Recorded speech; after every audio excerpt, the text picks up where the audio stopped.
This is Sparta. 이 장면 다들 한 번쯤 보셨죠? 압도적인 적 앞에서 포효하는 근육질의 전사들, 좁은 협곡을 지키는 300명의 영웅. 네, 바로 테르모필레 전투의 아주 강렬한 이미지입니다. 오늘은요, 우리가 아는 이 멋진 전설의 커튼을 살짝 걷어내고 그 뒤에 숨어있는 진짜 이야기를 한번 파헤쳐 보려고 합니다. 자, 보통 우리가 아는 스토리는 딱 이렇습니다. 스파르타의 왕 레오니다스가 최정예 병사 300명을 이끌고 수십만, 많게는 100만이라고도 하는 페르시아 대군에 맞서 싸웠다는 거죠. 정말 불가능해 보이는 싸움이잖아요. 이 위대한 희생 덕분에 서구 문명이 지켜졌다고들 하죠. 근데 말이죠. 이게 정말 역사적 사실의 전부일까요? 영화에서 본 그 멋진 영웅담이 과연 실제 역사와 얼마나 똑같을까요? 지금부터 저랑 같이 한번 그 진실을 찾아가 보시죠. 아마 우리가 철석같이 믿었던 상식이 좀 깨질지도 모릅니다. 자, 가장 중요한 오해부터 바로 잡고 시작하겠습니다. 테르모필레 협곡을 지킨 군대가 스파르타 전사 300명뿐이었다? 아닙니다. 그들은 혼자가 아니었어요. 사실 그들은 수천 명이나 되는 그리스 연합군의 일부였습니다. 이게 바로 우리가 마주해야 할 첫 번째 진실입니다. 그럼 실제 병력은 어느 정도였을까요? 역사 기록을 보면요. 전투 초기에 모인 그리스 연합군 병력이 대략 5천 명에 달했다고 합니다. 그러니까 스파르타 정예병 300명 말고도 테스피아이나 테베 같은 다른 도시국가에서 온 수천 명의 병사들이 함께 어깨를 나란히 하고 싸웠던 거죠. 당시 전력을 한번 비교해 볼까요? 그리스 연합군이 약 5천 명, 페르시아군이 약 6만 명. 물론 여전히 10배가 넘는 말도 안 되게 불리한 싸움이죠. 하지만 300명 대 수십만이라는 신화와는 분명 차이가 있습니다.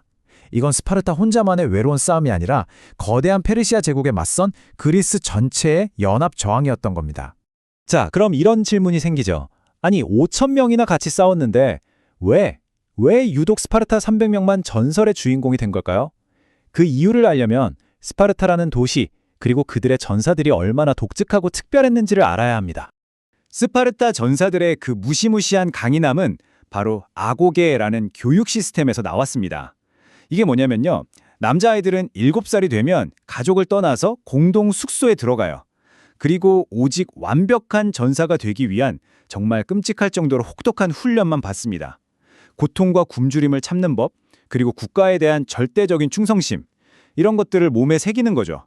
이 사람들한테는요, 전투라는 게 그냥 이기고 지는 문제가 아니었어요. 그들 문화의 핵심은 바로 이 규율에 있었습니다. 싸우다 죽는 건 최고의 명예고요. 반대로 항복하거나 도망치는 건 죽음보다 더한 수치로 여겼어요. 이런 극단적인 전사 문화가 바로 다른 그리스 도시 국가들과 스파르타를 구별짓는 가장 큰 차이점이었습니다. 이 한마디면 모든 게 설명됩니다. 스파르타의 어머니들이 전쟁터에 나가는 아들한테 하던 말이래요. 방패를 들고 이겨서 돌아오던지 아니면 죽어서 네 시체가 방패에 실려서 오던지 해라. 와, 정말 비장하지 않나요? 이토록 강렬했기 때문에 수천 명의 다른 군인들이 아닌 바로 이 300명의 스파르타가 역사에 기억된 겁니다. 그런데 말이죠. 이 테르모필레 전투 결국 그리스의 패배로 끝났습니다. 레오니다스를 포함한 남은 병사들 다 전사했거든요. 아니, 전멸했는데 어떻게 이게 위대한 승리의 서막이 될 수 있었을까요? 여기에 또 하나의 놀라운 반전이 숨어 있습니다. 사실 이 전투의 진짜 목적은 처음부터 승리가 아니었습니다. 이길 수 없는 싸움이란 걸 알고 있었죠. 진짜 목표는 바로 시간 벌기였습니다. 좁은 협곡을 방패 삼아서 페르시아 대군의 발을 최대한 묶어두는 것. 그것이 바로 레오니다스와 연합군에게 주어진 진짜 임무였던 겁니다. 이건 그냥 영광스러운 패배가 아니라 아주 치밀하게 계산된 작전이었던 거죠. 자, 보세요. 테르모필레에서 7일 동안 버텼잖아요. 그 시간이 그냥 흘러간 게 아닙니다. 그 시간 덕분에 아테네를 중심으로 한 그리스 해군이 함대를 정비하고 결전을 준비할 수 있었어요. 그리고 스파르타의 영웅적인 희생 소식이 전해지면서 툭하면 싸우던 그리스 도시 국가들이 안 되겠다, 우리도 뭉쳐야 한다면서 하나로 뭉치는 계기가 된 겁니다.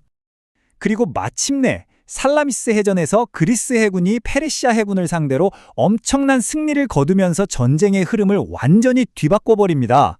결국 테르모필레이에서의 패배는 살라미스 해전이라는 더 큰 승리를 위한 아주 위대한 발판이었던 셈이죠. 그러니까 스파르타의 희생이 아테네의 승리를 이끈 완벽한 전력적 팀플레이였다고 볼 수 있습니다.